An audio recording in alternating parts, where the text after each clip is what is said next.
ઓમ શ્રી ગણેશાય નમઃ. જય શ્રી કૃષ્ણ મિત્રો.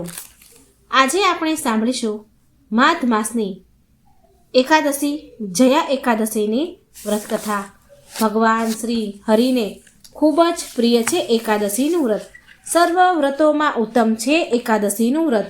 માટે મિત્રો બની શકે તો એકાદશીનું વ્રત કરવું જોઈએ, અને ન બની શકે, વ્રત ઉપવાસ આપણાથી ન થઈ શકે, તો આ દિવસે એકાદશીના દિવસે ભગવાનના પૂજાપાઠ કરવા, મંત્ર જાપ, ભજન કીર્તન જે કંઈ પણ તમે કરી શકો છો તમારી શક્તિ અનુસાર એ જરૂર ને જરૂર કરવું જોઈએ. કારણ કે આ એક દિવસ આપણા જન્મોના પાપને નષ્ટ કરનારો દિવસ છે અને ભગવાનને સમર્પણ કરવાનો આ દિવસ છે. માટે આ દિવસે જો ઉપવાસ થઈ શકે તો કરવા, ન થઈ શકે તો એકટાણા કરીને કરવા, ફરાળ કરીને કરવા, અને છતાં પણ ન થઈ શકે ઉપવાસ તો કંઈ નહીં, પણ આ દિવસે ભગવાનની સેવા પૂજા જરૂર કરવી. ભગવાનના મંત્ર જાપ, ભગવાનના મંદિરે જઈને દર્શન કરવા, બને તેટલું શક્તિ અનુસાર દાન પુણ્ય જરૂર કરવું, તો પણ આપણને ઘણું ફળ મળે છે અને આપણા પ્રભુ ખુશ થાય છે. તો મિત્રો આપણે સાંભળીશું જયા એકાદશીની વ્રત કથા. ઓમ શ્રી કૃષ્ણ વાસુદેવાય હરિયે પરમાત્મને પ્રણતઃ ક્લેશનાશાય ગોવિંદાય નમો નમઃ. માઘ માસની સુદ પક્ષની જયા એકાદશીની વ્રતકથા.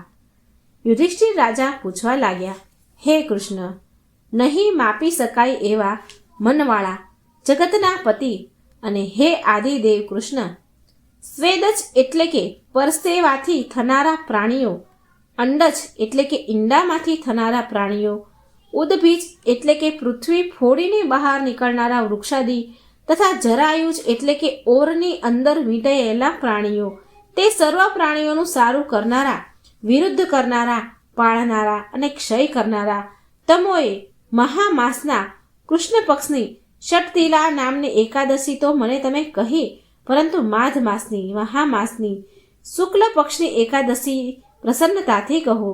મહા મહિનાની શુક્લ પક્ષની એકાદશીનું નામ શું છે, તેનો કેવી વિધિ છે, અને તે દિવસે કયા દેવતાનું પૂજન કરવું, મને કહો પ્રભુ. ભગવાન શ્રી કૃષ્ણ બોલ્યા, હે રાજાઓમાં મુખ્ય યુધિષ્ઠિર રાજા, હવે હું તમને મહા મહિનાની શુક્લ પક્ષની વિશે જે એકાદશી થાય છે તે એકાદશી કહું છું, તે સાંભળો. માઘ માસના શુક્લ પક્ષને વિશે પ્રખ્યાત, સર્વ પાપોને હરનારી, ઉત્તમ પવિત્ર, પાપોનો નાશ કરનારી, કામનાઓને પૂરી કરનારી, મનુષ્યોને મોક્ષ દેનારી, બ્રહ્મ હત્યાને મટાડનારી ને પિચાસપણાને ટાળનારી જયા એ નામે પ્રખ્યાત એકાદશી છે.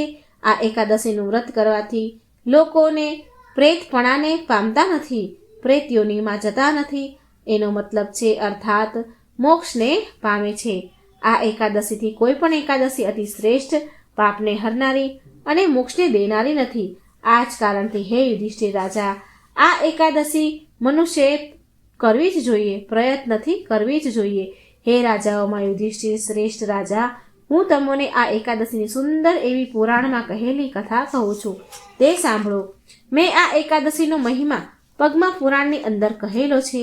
એક દિવસ સ્વર્ગલોકની અંદર ઇન્દ્ર રાજા રાજ્ય કરે.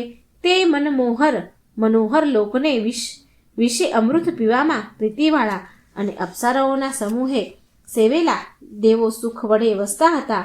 ત્યાં પારિજાતક નામના કલ્પ વૃક્ષોથી શોભિત એવું નંદન નામે એક વન છે. એ નંદન વનને વિશે સ્વર્ગવાસી દેવતાઓ અપ્સરાઓની સાથે રમે છે ને તેઓને રમાડે છે. તો એક દિવસ હે યુધિષ્ઠિર રાજા, પોતાની ઈચ્છાથી રમતા એવા દેવોના રાજા ઇન્દ્ર આનંદ સાથે 50 કરોડ નાયિકાઓને નચાવતા હતા. તે વખતે ત્યાં ગંધર્વો ગાતા હતા. ગંધર્વોની અંદર પુષ્પદત્તક ને ચિત્રસેન નામના ગંધર્વો પણ હતા. તેમ ચિત્રસેન ગંધર્વની પુત્રી તથા ચિત્રસેન ગંધર્વની માલિની નામે પ્રસિદ્ધ સ્ત્રી પણ હતી. એ ચિત્રસેન ગંધર્વને માલિની નામની સ્ત્રીથી પુષ્પવાણ નામે પ્રસિદ્ધ ગંધર્વ પેદા થયો હતો. એ પુષ્પવાનને માલ્યવાન નામે પ્રસિદ્ધ પુત્ર પેદા થયો હતો. તે માલ્યવાન વિશે પુષ્પવતી નામની ગાંધર્વી અતિ મોહ પામી ગઈ અને કામદેવના તીક્ષ્ણ બાણોથી અંગો અંગમાં વિંધાઈ ગઈ. તે પુષ્પવતી નામની ગંધર્વી લાવણ્યતા એટલે કે સુંદરતાથી, રૂપની સંપત્તિથી તથા ભાવવાળા કટાક્ષોથી માલ્યવાનને વશ કરી લીધો. હે નરોના પતિ યુધિષ્ઠિર રાજા, હવે હું પુષ્પવતી ગાંધર્વના રૂપનું વર્ણન કરું છું, તે સાંભળો. તે ગાંધર્વીના 2 હાથો જાણે કામદેવીએ કંઠના 5 રૂપ કરેલા હોય તેવા હતા. તેનું મુખ ચંદ્રમાના જેવું હતું અને નેત્રો કાન સુધી લાંબા હતા. હે રાજાઓમાં ઉત્તમ યુધિષ્ઠિર રાજા, તેના કાન કુંડળોથી શોભતા હતા તથા ગળાની અંદર પહેરવાના પદકાદી ઉત્તમ આભૂષણથી કંઠ શોભતા હતા. તેના જાડા અને ઊંચા સ્તન સોનાના કળશ જેવા શોભતા હતા. તેનું પેટ અતિ પાતળું હતું ને તેનો મધ્ય ભાગ એટલે કે કમર મુઠ્ઠીમાં આવી જાય એવી પાતળી હતી. તેનું કટી પશ્ચાત એટલે કેડનો પાછળનો ભાગ પહોળો હતો, ચંદન સ્થાન વિસ્તારવાળું હતું અને તેના પગ રાતા કમળ સરખી કાંતિવાળા હતા. એ રીતે શોભાયમાન એવી પુષ્પવતી ગાંધર્વી વડે માલ્યવાન પણ મોહિત થઈ ગયો. તે માલ્યવાન ગંધર્વને પુષ્પવતી ગાંધર્વી ઇન્દ્રને રાજી કરવા માટે નાચવા માટે આવ્યા હતા અને ત્યાં અપ્સરાઓના સમૂહની સાથે ગાતા તથા તે બંને અસ્થિર ચિત્તને લીધે શુદ્ધ સ્વરથી ગાયન ગાઈ શક્યા નહીં અને એકબીજા તરફ નેત્રથી જોવાને લીધે કામના બાણથી વિંધાઈ ગયા. એવામાં શ્રેષ્ઠ એવા ઇન્દ્ર તે બંનેનું મન મળેલું જોઈ, ગાવાના વખતનો એક ક્રિયાનો લોપ થયેલો જોઈ, તેમજ ગાવાની અંદર ભંગ થવાથી પોતાનું અપમાન ગણીને તથા ક્રોધાતુર થઈને તે બંનેને આ પ્રમાણે શ્રાપ આપ્યો કે હે મૂર્ખો, પાપ કર્મની અંદર પ્રીતિવાળા અને મારી આજ્ઞાનો ભંગ કરનારા તમો બંનેને ધિક્કાર છે. તમે બંને પિચાસની યોનિમાં સ્ત્રી પુરુષ તરીકે જોડું થાઓ, અર્થાત ઘણી ધણિયારી થાઓ અને મૃત્યુલોકને પામીને તમારા કર્મોનું ફળ ભોગવો. એ રીતે ઇન્દ્રએ શ્રાપ દીધાથી દુઃખી મનવાળા થઈને ઇન્દ્રના શાપથી મોહ પામેલા બંને હિમાલય પર્વત પર ગયા. હવે પિચાસપણાને પામેલા અને ભયંકર દુઃખને ભોગવતા એવા તે બંને જણા સંતાપવાળા મનથી મોટું દુઃખ ભોગવવા લાગ્યા. ગંધર્વના દેહમાંથી પિચાસના દેહને પામવાને લીધે બળતરાથી પીડાતા એવાને મોહ પામેલા તે બંને જણા ગંધ, રસ અને સ્પર્શને પણ જાણતા ન હતા. વળી નિંદ્રાનું સુખ નાશ પામ્યું છે. એવા કર્મને લીધે પીડા ભોગવતાને પરસ્પર એકબીજાના શરીરને ખાતા એવા તે બંને પિચાસો પર્વતની ગુફામાં ફરતા હતા. તે બંને જણા બરફ પડવાને લીધે ટાઢથી પીડાયેલા, દાંતના કડકડિયા બોલતા અને ઊભા થયેલા રૂવાડાવાળા શરીરને ધારણ કરતા હતા. એ રીતે ટાઢથી પીડા પામતો તે પિચાસ પોતાની સ્ત્રી પિચાસણીને કહેવા લાગ્યો કે અરે પિચાસણી, આપણે બંને જણાને જે અતિ દુઃખ પ્રાપ્ત થયું છે તે દુઃખ આપનારું આપણે શું પાપ કર્યું છે કે જેથી પાપથી આપણા પોતાના ખરાબ કરેલા કર્મ કરીને આપણને પિચાસપણું મળ્યું છે. આ નિંદિત એવા પિચાસપણાને ભયંકર નરક માનું છું. એટલા માટે સર્વ પ્રયત્નથી પાપ તો ન જ કરવું. એ રીતે ચિંતાતુર થયેલ તે બંને જણા દુઃખને લીધે દુબળા થઈ ગયા. એ રીતે પિચાસપણાને પામેલા તે બંને જણાના ભાગ્યના ઉદયથી મહામાસના શુક્લ પક્ષની તિથિઓમાં ઉત્તમ એવી જયા નામે પ્રખ્યાત એકાદશી તિથિ, જ્યારે માઘ માસના શુક્લ પક્ષની જયા એકાદશીનો દિવસ આવ્યો ત્યારે હે નરોના અધિપતિ યુધિષ્ઠિર રાજા, તે દિવસે તે બંને પિચાસો આહાર કર્યા વગરના અને જળનું પાન કર્યા વગરના રહ્યા. વળી તેઓએ તે દિવસે જીવોનો નાશ કર્યો નહીં, તેમ પાંદડા તથા ફળોનું પણ ભક્ષણ કર્યું નહીં. એ રીતે દુઃખયુક્ત તે બંને જણા પીપળાની પાસે પડ્યા રહ્યા. હે યુધિષ્ઠિર રાજા, એ રીતે ભૂખ્યા અને તરસ્યા એવા એ બંને જણા તે દિવસે તે પીપળાના ઝાડના થડની પાસે પડ્યા રહ્યા. એવામાં સૂર્યનારાયણ અસ્ત થયા અને દારૂણ ટાઢ વળી ઘોર રાત્રિ પડી. તે રાત્રિને વિશે ધ્રુજતા એવા અને હિમ પડવાને લીધે હલી ચલી શકે નહીં એવા તે બંને જણાઓ શરીર સાથે શરીર અડાડીને હાથોથી બગલગીરી કરીને વળગી રહ્યા. તો પણ તેઓને નિંદ્રા આવી નહીં, તેમ કામ પણ વ્યાપ્યો નહીં, તેમ સુખ પામ્યા નહીં. પરંતુ હે રાજાઓમાં શ્રેષ્ઠ યુધિષ્ઠિર, તે બંને જણા ઇન્દ્રના શાપને લીધે પીડા પામ્યા. એ રીતે દુઃખ પામતા એવા તે બંને જણાને જયા એકાદશીનું વ્રત થયાને લીધે અને રાત્રિના જાગરણ થવાને લીધે જે ફળ પ્રાપ્ત થયું છે તે હું તમને કહું છું, તે સાંભળો. એ બંને જણા આ એકાદશીના વ્રત કરવાથી 12ને દિવસે હે નરોના રક્ષક યુધિષ્ઠિર રાજા, વિષ્ણુ ભગવાનની પ્રસન્નતાથી તે પુષ્પવતીને માલ્યવાન જે પિચાસપણાને પામ્યા હતા તેમાંથી તે મુક્ત થઈ પ્રથમના સરખા રૂપોવાળા અર્થાત ગંધર્વના દેહને પામ્યા. એ રીતે પ્રથમથી થયેલા સ્નેહવાળા પૂર્વના આભૂષણોને ધારણ કરેલા, વિમાનની અંદર બેઠેલા, અપ્સરાઓના સમૂહ સેવેલા, તંબુરત વગેરે ગંધર્વોએ સેવાતા ને હાવભાવવાળા પુષ્પવતીને માલ્યવાન એ બંને જણા સ્વર્ગમાં ગયા અને તેઓએ દેવોના રાજા ઇન્દ્રની આગળ જઈ આનંદથી પ્રણામ કર્યા. એ રીતે બંને જણાને પ્રણામ કરતા જોવાથી ઇન્દ્ર રાજા વિસ્મય પામીને બોલ્યા. ઇન્દ્ર બોલ્યા, અરે પુષ્પવતી અને માલ્યવાન, તમારા બંનેનું પિચાસપણું ક્યાં પુણ્યને લીધે નાશ પામ્યું ને તમે બંનેને ક્યાં દેવે પિચાસપણાથી મુક્ત કર્યા? માલ્યવાન કહે છે, હે સ્વામી, વસુદેવના પુત્ર એવા શ્રી કૃષ્ણ ભગવાનની પ્રસન્નતાથી, જયા એકાદશીના ઉત્તમ વ્રતથી ને જેમ સત્ય હોય તેવી રીતે ભગવાનની ભક્તિ કરવાના પ્રભાવથી અમારું પિચાસપણું નાશ પામ્યું. આવી રીતનું માલ્યવાનનું બોલવું સાંભળીને દેવોના રાજા ઇન્દ્ર બોલ્યા, હે માલ્યવાન, હવેથી તમે બંને પવિત્ર પાવનને મારે પણ વંદન કરવા યોગ્ય થયા, કેમ કે હરિવાસર એવી એકાદશીને કરનારા તથા વિષ્ણુની ભક્તિમાં તત્પર છો. જેઓ વિષ્ણુ ભગવાનની ભક્તિમાં પ્રીતિવાળા ને શિવજીની ભક્તિમાં પ્રીતિવાળા છે, તેઓ અમારે સર્વ પૂજવા યોગ્યને વંદન કરવા લાયક છે, એમાં કોઈ સંશય નથી. માટે જે રીતે તને સુખની પ્રાપ્તિ થાય તે રીતે દેવતાના સ્થાન એવા આ સ્વર્ગની અંદર પુષ્પવતીની સાથે વિહાર કર. એ કારણથી હે રાજાઓના ઇન્દ્ર યુધિષ્ઠિર, જયા એ નામની પ્રસિદ્ધ એવા જે આ હરિ ભગવાનનો દિવસ છે તે બ્રહ્મ હત્યાનો નાશ કરનાર છે, માટે તારે એ અવશ્ય કરવું. હે નરોના પાળનાર યુધિષ્ઠિર રાજા, જયાનું વ્રત કર્યું છે, તેણે સર્વ પ્રકારના દાનો દીધા છે, યજ્ઞો કર્યા છે અને તે સર્વ તીર્થોમાં સારી રીતે નાહ્યા પણ છે. શ્રદ્ધાવાન જે મનુષ્ય ભક્તિયુક્ત જીતથી આ જયા એકાદશીનું વ્રત કરે છે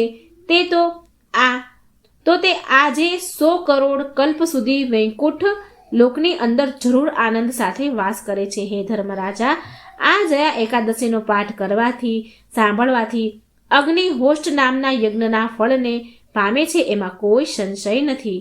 આ પ્રમાણે શ્રી ભવિષ્યોત્તર પુરાણને વિશે શ્રી કૃષ્ણ યુધિષ્ઠિરના સંવાદ રૂપે માઘ માસના શુક્લ પક્ષની જયા એકાદશીનું મહાત્મ્ય અહીં સંપૂર્ણ થાય છે. તો મિત્રો, આ હતી જયા એકાદશીની વ્રત કથા.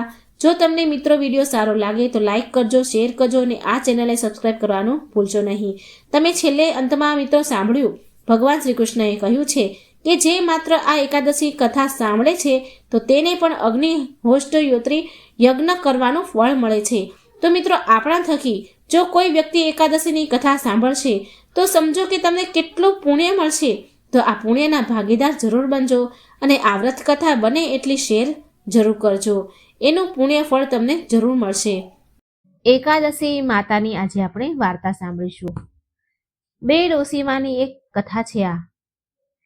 લાલચના કારણે એક ડોસીમાને પિચાસીઓની મળી અને એક ડોસીમાને વૈકુંઠ મળ્યું. તો ખૂબ સુંદર મજાની કથા મિત્રો, પૂરા મનથી સાંભળજો. ઓમ શ્રી કૃષ્ણ વાસુદેવાય હરિયે પરમાત્મને પ્રણતઃ ક્લેશનાશાય ગોવિંદાય નમો નમઃ. એક ડોસીમાં અને તેની એકાદશીની કથા. પૂરી શ્રદ્ધા પ્રસન્ન ચિત્તમનથી આ વાર્તા સાંભળજો. જો વિડીયો સારો લાગે તમને તો લાઈક કરજો, શેર કરજો ને આ ચેનલને સબસ્ક્રાઈબ કરવાનું બિલકુલ ન ભૂલશો. હે માતા એકાદશી, હે શ્રી હરિભક્ત વત્સલ ભગવાન વિષ્ણુ લક્ષ્મીપતિ, જે કોઈ આ કથા સાંભળે છે, કહે છે અને હોકારો ભરે છે તેના પર સદાય તમારી કૃપા રાખજો. સુખ સંપત્તિ, સારું આરોગ્ય પ્રદાન કરજો. ભક્તોને એવી મારી પ્રાર્થના સાથે આ કથા કહેવા હું જઈ રહી છું. બહુ સમય પહેલાની વાત છે. એક ગામમાં એક ડોસીમાં રહેતા હતા. એ ડોસીમાં બહુ જ ગરીબ હતા. એનું નામ હતું સાવિત્રી. સાવિત્રી ડોસીમાં મહેનત મજૂરી કરીને પોતાનું પેટ ભરતા હતા. તેના રહેવા માટે એક નાની ઝૂંપડી હતી. તેમાં એ જીવન વિતાવી રહ્યા હતા. બિચારા સાવિત્રીનું તો આ દુનિયામાં કોઈ જ ન હતું. એ બહુ ગરીબ હતા અને ગરીબીમાં તેના દિવસો વીતી રહ્યા હતા. પણ એ દિલના સાચા હતા. જે પણ કોઈ પણ કામ બતાવે, ગામનું કે આજુબાજુનું જે કોઈ કામ બતાવે એ બધું કામ કરી દે.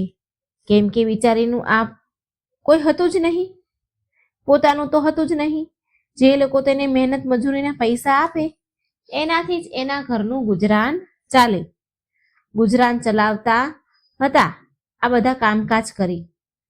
એક વારની વાત છે, એના ગામમાં કાશી બનારસથી એક સાધુ મહાત્મા પ્રવચન આપવા માટે આવ્યા હતા. બધા ગામના લોકો સાધુ મહાત્માના વચન સાંભળવા માટે ગામમાં જવા લાગ્યા. પાદરે બધા ગામના લોકો સાધુ મહાત્માના વચન સાંભળવા આવ્યા હતા અને પ્રવચન પતી ગયું એટલે બધા પોતપોતાના ઘરે જવા લાગ્યા. પ્રવચન સાંભળી બધા લોકો ઘરે ગયા અને આડોશ પાડોશમાં બધા ઘરે સાધુના પ્રવચનોની વાતો કરવા લાગ્યા. તો સાવિત્રીએ પણ એક દિવસ સાંભળ્યું કે એના ગામમાં બહુ વિદ્વાન સાધુ મહારાજ આવ્યા છે, પ્રવચન સંભળાવે છે, સારું જ્ઞાન આપે છે. તો એના મનમાં પણ જિજ્ઞાસા જાગી કે એ પણ મહાત્મા પાસે જઈને પ્રવચન સાંભળશે અને એના જીવનને સુધારશે, એના જીવનને સુધારવા માટે કોઈ ઉપાય પૂછશે. હવે તો હું વૃદ્ધ થઈ ગઈ છું, પણ કમસે કમ આ જન્મ ના સહી, મારો આગલો જન્મ તો સુધરી જાય, માટે હું સાધુ પાસે જરૂર જઈશ. સાવિત્રી ડોશીમાએ આવું વિચાર્યું. હવે સાવિત્રી ડોશીમા સાધુ પાસે પ્રવચન સાંભળવા જાય છે અને ત્યાં મહાત્મા બહુ સુંદર પ્રવચન આપી રહ્યા હતા, સુંદર જ્ઞાન આપી રહ્યા હતા અને સાવિત્રી ડોશીમા બહુ ધ્યાનથી એ સાધુ મહારાજનું જ્ઞાન સાંભળી રહ્યા હતા, પ્રવચન સાંભળી રહ્યા હતા. જ્યારે પ્રવચન સમાપ્ત થઈ ગયું તો ગામના બધા લોકો પોતપોતાના ઘરે ગયા. પણ ડોશીમા પ્રવચન પૂરા થયા પછી પણ એ મહાત્મા પાસે બેસી ગયા, હાથ જોડીને પ્રણામ કર્યા, એની પાસે બેસી ગયા. મહાત્માએ જ્યારે ડોશીમાને જોયા તો એ સમજી ગયા કે આ બહુ દુઃખી છે. મહાત્મા સાવિત્રીને કહે છે, ડોશીમા બોલો, શું કામ છે તમારે? તમે આટલા દુઃખી કેમ છો? કઈ વાતનું દુઃખ છે તમને? તો સાવિત્રી ડોશીમા બોલ્યા. સાવિત્રી ડોશીમાના તો આંખમાં આંસુ આવી ગયા. રડતા રડતા બોલ્યા, હે મહાત્મા, હું તમને શું કહું, શું બતાવું? મારા દુઃખ તો બહુ છે, મારા દુઃખનો તો કોઈ અંત જ નથી. મારા દુઃખ બહુ વધારે છે. મનુષ્ય એકવાર અગ્નિમાં કૂદીને તો બચી જાય છે, પણ મારા દુઃખનો તો પ્રભુ કોઈ અંત જ નથી. મેં જ્યારથી જન્મ લીધો છે ત્યારથી મારી જિંદગીમાં દુઃખ જ દુઃખ છે. જ્યારે હું જન્મી ત્યારે મારા માતા પિતા સ્વર્ગવાસી થઈ ગયા. કાકા બાપાના ઘરે રહીને હું મોટી થઈ. કાકા બાપાએ મને પાળી પોસીને મોટી કરી અને રૂખું સૂખું રોટલો ખાઈને હું રહેતી હતી. રૂખો સૂખો રોટલો ખવડાવી અને ઘરના કામ મારી પાસે બધા કરાવતા હતા. સાવકા જેવો પારકા જેવો વ્યવહાર કર્યો કાકા બાપાએ. અને જ્યારે હું મોટી થઈ ત્યારે મારા લગ્ન કરાવી દીધા. પણ મારા દુર્ભાગ્યએ તો અહીં પણ સાથ ન છોડ્યો. એક જ વર્ષમાં મારા પતિનું મૃત્યુ થયું અને સાસરીવાળાએ મારા પતિના ગુજરી ગયા બાદ મને ધક્કો મારીને ઘરેથી બહાર કાઢી મૂકી. કેમ કે પતિના ગુજરી ગયા બાદ મારા માટે એ લોકોના મનમાં, એમના ઘરમાં કઈ જગ્યા જ ન હતી. એ મને એક બોજ સમજવા લાગ્યા. એટલે એ મારાથી છુટકારો મેળવવા માંગતા હતા. પછી હું રડતા રડતા મારા પિયર ચાલી ગઈ. મારા પિયરમાં પણ મને મારા કાકા મોટા બાપાએ ન રાખી. હું તો એમ વિચારીને મારા પિયર ગઈ હતી કે લગ્ન પહેલા પણ હું એના કામકાજ કરીને જેમ કે તેમ રહેતી તો હતી, મને રાખી તો લેશે ને અને મને આશરો મળી જશે. ભલે જે કામ કરાવે એ હું કરી લઈશ, આમ વિચારીને હું ગઈ હતી. પણ મારા કાકા બાપાએ મને રાખી નહીં, મને કલંકીની કહીને ઘરેથી નીકાળી દીધી. મને કોઈ જ રાખવા માટે તૈયાર ન હતું. માટે હે મહાત્મા, મેં આખી જિંદગી પૂરી મહેનત મજૂરી કરીને મારું પેટ ભર્યું. મહાત્માજી, આ આખી દુનિયામાં મારું કોઈ જ નથી જેને હું મારું કહી શકું, જેને હું મારા પોતાના કહી શકું. આમ આટલું બોલી સાવિત્રી ડોશીમાં તો ધ્રુસકે ને ધ્રુસકે રડવા લાગ્યા અને કહે છે, મહાત્માજી, આ જીવન તો મેં જેમ તેમ દુઃખમાં વિતાવી દીધું, પણ હું ઈચ્છું છું કે મારો આગલો જન્મ સુધરી જાય. આના માટે તમે મને કોઈ વ્રત ઉપવાસ બતાવો જેનાથી મને સદગતિ મળે? ગાયત્રી ડોસીમાની વાત સાંભળીને મહાત્માજી ડોસીમાને કહે છે કે માજી, તમે એકાદશીના ઉપવાસ કરો, ભગવાન વિષ્ણુ અને માતા લક્ષ્મીનું પૂજન કરો. 26 એકાદશીના ઉપવાસના વ્રત કરશો, પછી તમે એનું ઉદ્યાપન ઉજવણું કરજો. એકાદશીના વ્રત કરવાથી તમારા બધા દુઃખ દૂર થઈ જશે, તમારો આગલો જન્મ પણ સુધરી જશે અને તમને સદગતિ મળશે. ડોસીમાએ મહાત્માજીને કહ્યું, હે મહાત્માજી, એકાદશીનું વ્રત ક્યારે કરવામાં આવે છે અને આ વ્રત કેવી રીતે કરવામાં આવે છે એ મને બતાવી દો. એટલે મહાત્માજી ડોસીમાને કહે છે, હે ડોસીમા, મહિનામાં 2 એકાદશી આવે છે, એક સુદ પક્ષમાં અને એક વદ પક્ષની. ડોસીમા, તમે બંને એકાદશીના વ્રત કરજો. જે પણ તમારાથી બને એટલું દાન પુણ્ય કરજો અને જ્યારે તમારા એકાદશીના વ્રત પૂરા થઈ જાય તો એનું ઉદ્યાપન કરજો. આટલી વિધિ પૂછ્યા બાદ ડોસીમા એમના ઘરે આવી ગયા. ડોસીમાના પાડોશમાં એક જમના નામના ડોસીમા રહેતા હતા. જે પાડોશી હતા એટલે મનમાં ને મનમાં સાવિત્રી સાથે ઈર્ષાનો ભાવ રાખે. એ જમનામાં સાવિત્રી ડોસીમાંથી ઈર્ષા કરતા હતા, કારણ કે સાવિત્રી ગરીબ તો હતી પણ મનની સાચી હતી. ગામના લોકો સાવિત્રી ડોસીને માન સન્માન આપતા. આ વાત જમના ડોસીમાને ગમતી ન હતી. હવે સાવિત્રી ડોસી એમના ઘરે આવી ગયા અને એ એકાદશીનું વ્રત કરવા લાગ્યા. જ્યારે તે એકાદશીના વ્રત કરે ત્યારે પૂજા ઉપવાસ કરે, મહાલક્ષ્મી અને ભગવાન વિષ્ણુની પૂજા કરે. તો એની પાડોશણ જમના ડોસી જોતી હતી આ બધું અને મનમાં ને મનમાં વિચારે કે આ સાવિત્રી ખબર નહીં શેની પૂજા પાઠ કરી રહી છે, જરૂર કઈ ને કઈ તો કરી જ રહી છે, મારે એ વાતની તો જાણ કરવી જોઈએ. તો એક દિવસ સાવિત્રી ડોસીમાં એકાદશીના વ્રત અને પૂજા કરી રહ્યા હતા અને એકાદશીની વાર્તા વાંચી રહ્યા હતા.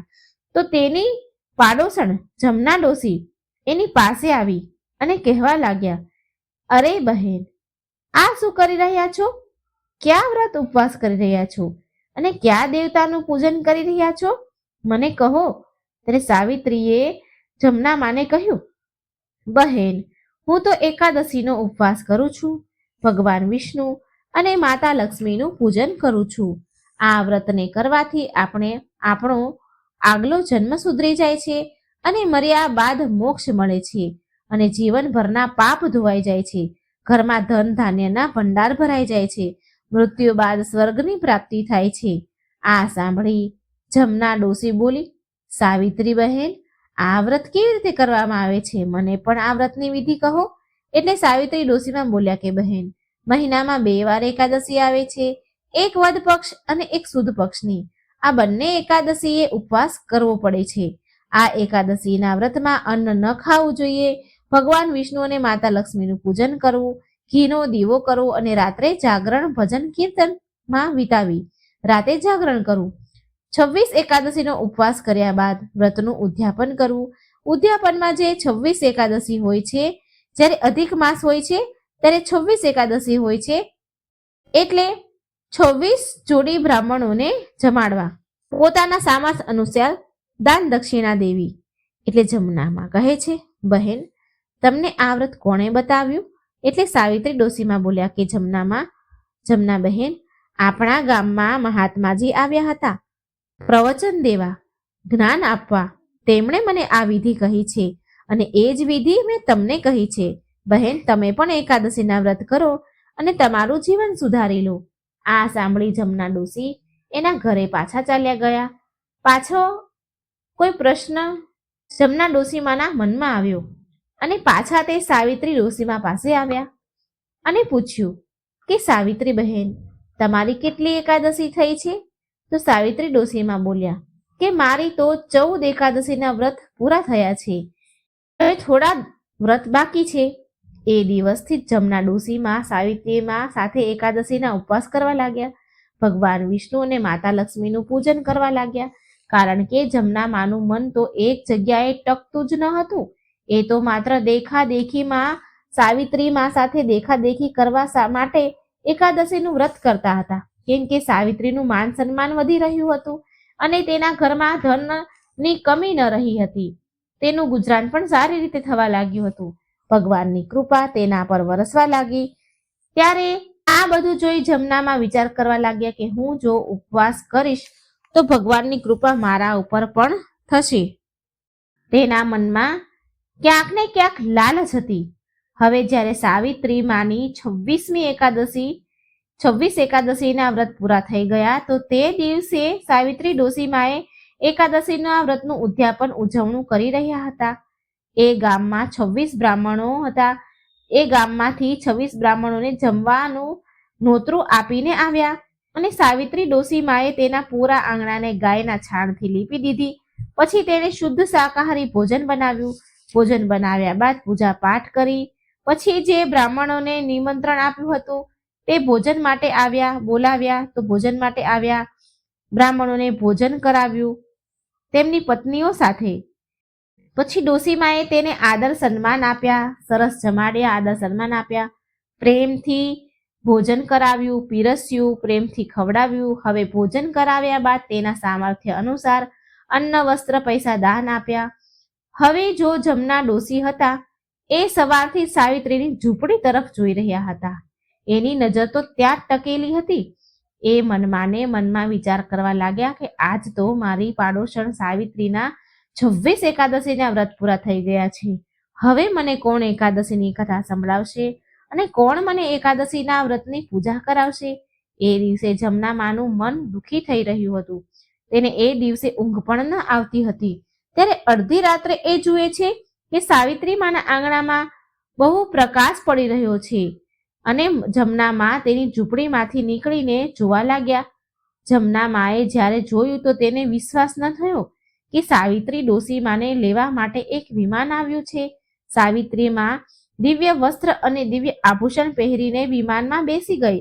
આ જોઈને ડોસી જમનાના મનમાં તો લાલચ આવી ગઈ. એને વિચાર્યું કે મારી પાડોશણને લેવા માટે દેવદૂત વિમાન લઈને આવ્યા છે તો સ્વર્ગ ચાલ્યા જશે અને હું અહીં એકલી રહી જઈશ.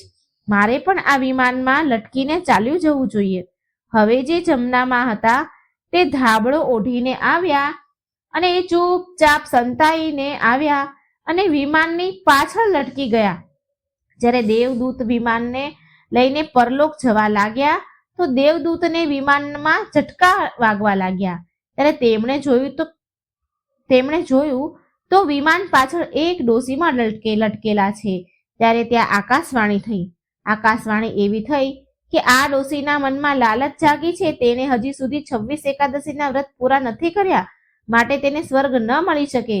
ત્યારે દેવદૂતોએ જમના ડોસીમાને નીચે ધક્કો મારીને પાડી દીધા. જ્યારે જમના માં નીચે પડ્યા તો એક વડના ઝાડ ઉપર પડ્યા જેનાથી એના પ્રાણ નીકળી ગયા. હવે જમના ડોસીના પ્રાણ તો નીકળી ગયા પણ એની આત્માને મુક્તિ ન મળી કેમ કે એના મનમાં લાલચ હતી. તેને શ્રદ્ધા ભાવથી એકાદશીનું વ્રત ન કર્યું હતું. એ તો માત્ર સાવિત્રી ડોસીને જોઈને દેખાદેખીમાં વ્રત કરતા હતા કે એ કરે એવું હું કરું તો મને પણ ગામવાળા માન આપે, મારા ઘરમાં પણ ધન ધાન્ય આવે. તેની અંદર ઈર્ષાનો ભાવ હતો માટે જમનામાં મર્યા તો તેને મુક્તિ ન મળી અને એ પીપળાના ઝાડ પર પ્રેત એટલે કે પિચાસણી બનીને રહેવા લાગ્યા. મર્યા બાદ તેને પિચાસની યોની મળી અને આ બાજુ વિમાન સાવિત્રી ડોસીમાને લઈને સ્વર્ગમાં ચાલ્યું ગયું. આવી રીતે સાવિત્રી માને સાચી શ્રદ્ધા લગ્નથી એકાદશીના વ્રત કરવાના કારણે તેને સ્વર્ગ લોકની પ્રાપ્તિ થઈ. હવે આ બાજુ જમના ડોસીમાં પિશાચ બનીને ઝાડ પર રહેવા લાગ્યા અને ધીરે ધીરે સમય વીતવા લાગ્યો. હવે પિશાચની યોનિમાં અને એને બહુ જ કષ્ટ મળી રહ્યા હતા.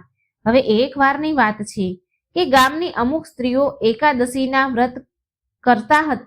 હવે એક વારની વાત છે કે ગામની અમુક સ્ત્રીઓ એકાદશીના વ્રત કરતી હતી માટે એકાદશીના દિવસે સ્નાન કરવા માટે ગંગા ઘાટ પર આવી.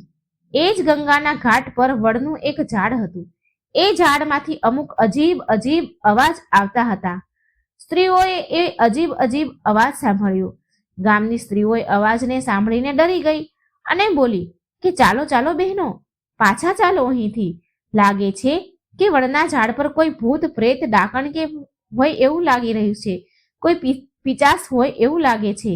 તો એમાંથી એક સ્ત્રી હિંમત કરીને બોલી, અરે એ આપણું શું બગાડી લેશે? એ શું ભગવાનથી મોટું છે કઈ? આપણે તો એકાદશીના વ્રત કરીએ છીએ. ભગવાન વિષ્ણુની પૂજા કરીએ છીએ, ચાલો જઈને જોવું જોઈએ, આપણે પૂછવું જોઈએ કે એ કોણ છે.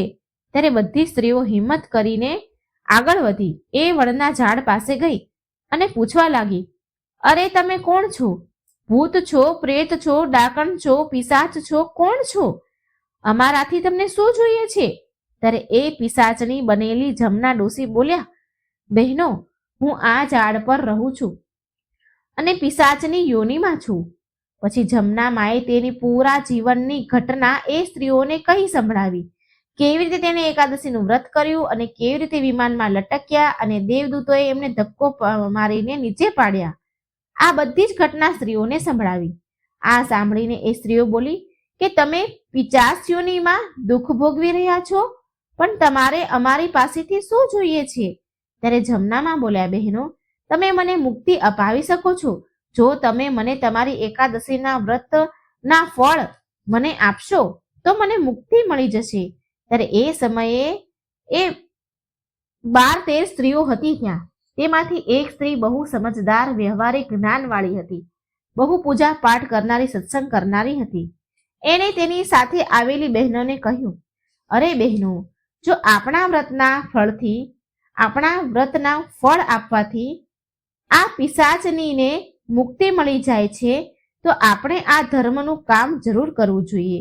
આ તો મોટા ધર્મનું કામ છે. આપણે આ કામથી પાછળ ન હટવું જોઈએ. જો આપણે આજે આ ધર્મનું કામ કરીશું તો આ બિચારીને મુક્તિ મળી જશે અને આપણને આનું પુણ્ય ફળ મળશે. પછી સૌભાગ્યવતી સ્ત્રીઓએ ગંગાજીના ઘાટ પર સ્નાન કર્યું અને ભગવાન વિષ્ણુ અને મા લક્ષ્મીની પૂજા કરી. અને જે માઘ માસની જે જયા એકાદશી હતી તો તેમણે હાથમાં જળ લીધું, ડાભ લીધો અને તલ લઈને તેમની એકાદશીના વ્રતનું ફળ, પુણ્ય ફળ એ પિશાચની બનેલા જમના માને સોંપી દીધું, અર્પણ કરી દીધું, જેનાથી પિશાચ યોનિમાંથી જમના માને મુક્તિ મળી ગઈ. જમના માએ પિશાચની યોનિમાં દેહ ત્યાગીને સુંદર દિવ્ય દેહ ધારણ કરીને કિંમતી અલૌકિક આભૂષણ પહેરીને જતા પહેલા એ બધી સુહાગણ સ્ત્રીઓને પુત્રવતી, ધનવતી અને સૌભાગ્યવતી થવાના આશીર્વાદ આપીને તેમની પ્રદક્ષિણા કરીને જમનામાં વિમાનમાં બેસીને દેવલોક ચાલ્યા ગયા.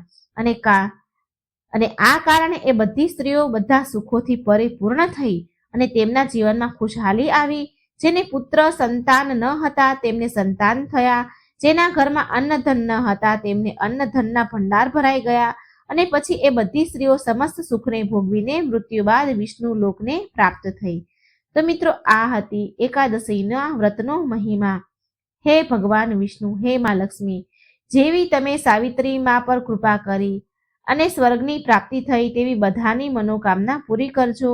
જેવી તમે જમના માને પિશાચીઓનીમાં મુક્તિ આપી એવી જ રીતે આ કથા કહેનાર અને જે આ કથા સાંભળી રહ્યા છે, હોકારો ભરી રહ્યા છે, તેમની બધી જ મનોકામના પૂરી કરજો. તેમના બધા પાપ નષ્ટ કરજો અને સદબુદ્ધિ આપજો. તેમના ઘર ધન ધાન્યથી, પુત્ર પૌત્રથી ભરી દેજો. સારું આરોગ્ય આપજો. જય ભગવાન વિષ્ણુ, જય મા લક્ષ્મી. મિત્રો, આ પવિત્ર કથા છે. જેટલી શેર કરો એટલી બીજાને સાંભળવા મળશે અને આપણને પુણ્ય ફળ મળશે. તો વિડીયોને લાઈક કરજો, શેર કરજો અને ચેનલને સબસ્ક્રાઈબ કરજો. કમેન્ટ બોક્સમાં ભગવાનનું નામ લખી ભક્તિ વ્યક્ત જરૂર કરજો. જય શ્રી કૃષ્ણ. રાધે રાધે. Thank you.